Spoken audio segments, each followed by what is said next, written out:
يا عبادي الذين أسرفوا على أنفسهم لا تقنطوا من رحمة الله إن الله يغفر الذنوب جميعا إنه هو الغفور الرحيم আল্লাহ বলেন ও আমার বান্দারা আলা আনফুসিহিম যারা তোমরা তোমাদের নিজের নফসের উপর জুলুম করছো লা তাকনাতু মির রাহমাতিল্লাহ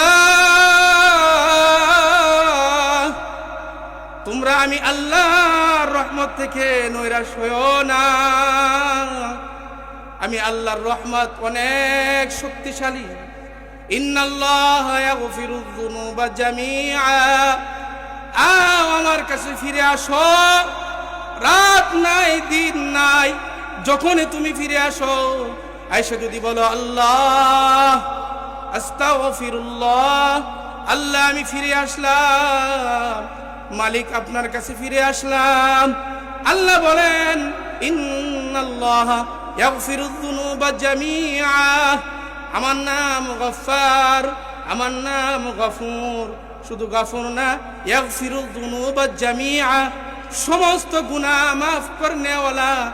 হলাম আমি আল্লাহ সুবহানাল্লাহ আল্লাহ সাথে সাথে মাফ করে দিবে হাদিসের মাঝে আসছে আব্দুল্লাহ ইবনে মাসউদ রাদিয়াল্লাহু তাআলা আনহুকে একজন যা জিজ্ঞাসা করলেন ও নবীর সাহাবী আব্দুল্লাহ একজন আল্লাহর কাছে ফিরে আসতে চায় একজন গুনাহ করছে সে আল্লাহর কাছে তওবা করে ফিরে আসতে চায়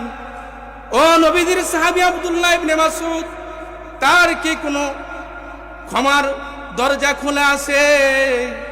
নবীর সাহাবী আব্দুল্লাহ ইবনে মাসউদ রাদিয়াল্লাহু তাআলা আনহু বলেন তার চেহারাটা অন্যদিকে ঘুরায় নিলেন অল্প কিছুক্ষণ পর আবার